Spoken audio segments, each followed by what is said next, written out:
ఇక్కడ ఈ లష్కర్గూడలో మేము తెలుసుకుంది ఏంటంటే ప్రధాన సమస్య వచ్చేసి ఈ లష్కర్గూడ బ్రిడ్జ్ అని చెప్పేసి తెలుసుకుందాం. ఇప్పుడు వచ్చే రెయినీ సీజన్లో తర్వాత కూడా సేమ్ ఇలాంటి ప్రాబ్లమే మేము ఎదుర్కోవాల్సి వస్తుందని చెప్పేసి గ్రామ ప్రజలైతే ఆవేదన వ్యక్తం చేశారు మాతో. ఆల్రెడీ ఇంతకుముందు కరోనా పాండమిక్ ఇయర్లో 2 వ్యక్తులు కూడా చనిపోయారని చెప్పేసి తెలిసింది. ఇది ఎంతవరకు నిజం? నిజంగా బ్రిడ్జి సమస్య ఎంతవరకు ఉంది? వాళ్ళ విషయం వాళ్ళది. ఇంకొకటి వచ్చేసి ఇక్కడ త్రాగునీటి సమస్య బాగా ఎక్కువగా ఉంది. ఎక్కువ ఫ్లోరైడ్ వాటర్ ఉన్నాయని చెప్పేసి అంటా ఉన్నారు ప్రజలు కూడా. దానివల్ల చాలా ఇబ్బందులు కూడా ఎదుర్కొంటున్నామని చెప్పేసి చెప్తా ఉన్నారు. ఎందుకు అంటే ఇక్కడ కృష్ణ వాటరు అది కరెక్ట్గా లేదా? మేము ఎంతో కష్టపడుతున్నాం, బోర్ వేయించినాము. పాత బోర్లు ఉంటే కూడా ట్రాన్స్ఫారం వచ్చేసి విద్యుత్ ట్రాన్స్ఫారం అనేది ఇండ్ల మధ్యలో ఉంటుంది. చిన్నపిల్లలు కానీ ఎవరైనా సడన్గా మనము చూసుకోకుండా వెళ్తే చాలా ప్రమాదంగా మారే అవకాశం ఉందని చెప్తా ఉన్నారు. మన కరెంట్ డిపార్ట్మెంట్ దృష్టి కూడా తీసుకుపోయినాము. వాళ్ళు ఇప్పటికి కూడా 5 సంవత్సరాలు మీకు పరిపాలన అయితే ఉంది. ఈ 5 సంవత్సరాల్లో మీ ప్రజలకు మీరేం చెప్పాలనుకుంటున్నారు? 5 సంవత్సరాల దాకా కూడా మేము మా బాడీ.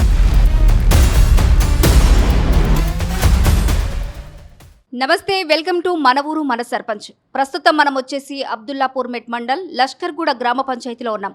ఇక్కడ లష్కర్గూడ గ్రామ పంచాయతీ సర్పంచ్గా అల్లి ఐలయ్య యాదవ్ మనతో పాటు ఉన్నారు. ఇక్కడ ఈ 99 డేస్ కార్యాచరణలో భాగంగా ప్రజాపాలన ప్రగతి ప్రణాళికపై మనమైతే మాట్లాడించడానికి ప్రయత్నిద్దాం. ఇప్పటివరకు ఏమేమి అభివృద్ధి పనులు చేశారు, ఇంకా ఏం చేయాల్సి ఉంది, ఎలాంటి సమస్యలు వారి దృష్టికి వస్తున్నాయి. ఇప్పుడు ఆల్రెడీ పరిపాలన కొనసాగిస్తున్నప్పటి నుంచి 3 మంత్స్ అయితే కంప్లీట్ అయ్యి వస్తూ ఉంది. ఇందులో మీరు ఎలాంటి సమస్యలు తెలుసుకున్నారనే విషయాల గురించి మనమైతే అడిగి తెలుసుకుందాం. నమస్తే సార్.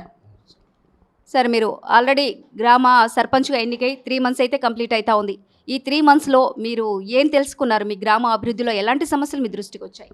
సమస్యలు డ్రైనేజీలన్నీ స్థాపించినాము, రోడ్లన్నీ సాధించినాం, బోర్ వేయించినాం, వాటర్ బోర్లు వేయించినాం, కోతులు ఉంటే కోతులు పట్టించినాం, ఇంకా సిసి రోడ్లు వేయించినాం. ఇంకా కూడా గవర్నమెంట్ భవనాలన్నీ కూడా క్లీన్ చేయించినాం, బోర్లు వేయించినాం, వాటర్ సమస్యలన్నీ కూడా చేసినాం, ట్యూబ్ లైట్లు వేయించినాం, సిసి రోడ్లు వేయించినాం. ఇక్కడ ఈ లష్కర్గూడలో మేము తెలుసుకుంది ఏంటంటే ప్రధాన సమస్య వచ్చేసి ఈ లష్కర్గూడ బ్రిడ్జ్ అని చెప్పేసి తెలుసుకుందాం. అంటే నెక్స్ట్ ఇప్పుడు వచ్చే రెయినీ సీజన్లో తర్వాత కూడా సేమ్ ఇలాంటి ప్రాబ్లమే మేము ఎదుర్కోవాల్సి వస్తుందని చెప్పేసి గ్రామ ప్రజలైతే ఆవేదన వ్యక్తం చేశారు మాతో.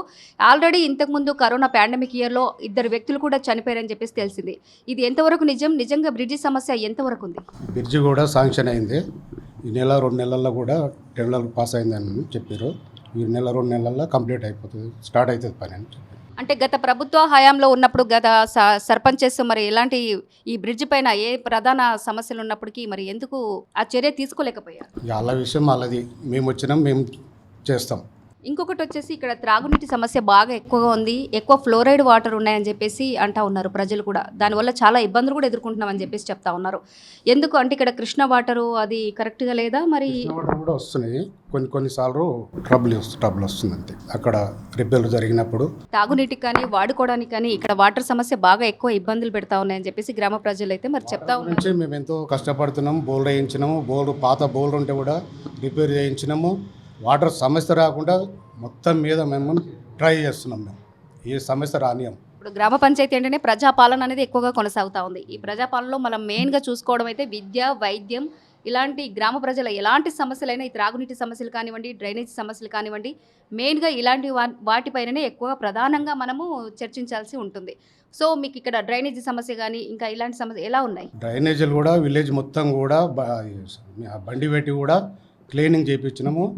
అన్ని భవనాలు కూడా అన్నీ క్లీన్ చేయించినాము, రోడ్లు కూడా అన్నీ క్లీన్ చేయించినాము. మా సిబ్బంది కూడా మస్తు కష్టపడుతున్నారు. రోడ్లు కూడా ఎక్కడన్నా కానీ గవర్నమెంట్ పరిధిలో భవనాలల్లో కూడా అన్నిట్లో క్లీన్ చేస్తారు. ట్రాన్స్ఫారం వచ్చేసి విద్యుత్ ట్రాన్స్ఫారం అనేది ఇండ్ల మధ్యలో ఉంటుంది. చిన్నపిల్లలు కానీ ఎవరైనా సడన్గా మనము చూసుకోకుండా వెళ్తే చాలా ప్రమాదంగా మారే అవకాశం ఉందని చెప్తా ఉన్నారు. మన కరెంట్ డిపార్ట్మెంట్ దృష్టి కూడా తీసుకుపోయినాము. వాళ్ళు ఇప్పటికి కూడా చేస్తలేరు. మళ్ళీ కూడా మేము కరెంట్ డిపార్ట్మెంట్ దగ్గర పోయి కూడా మళ్ళీ కూడా చర్యలు తీసుకుంటాం. ఎక్కువగా సమస్యతో ఇబ్బంది పడేది ఏంటంటే కోతుల బెడద ఒకటి, ఈ దోమల నుంచి ఒకటి, తర్వాత డ్రైనేజీ సమస్య మెయిన్గా కనిపిస్తూ ఉంది. దోమలకు డ్రైనేజీ కూడా మిషన్లు కూడా రిపేర్ చేయించినాము.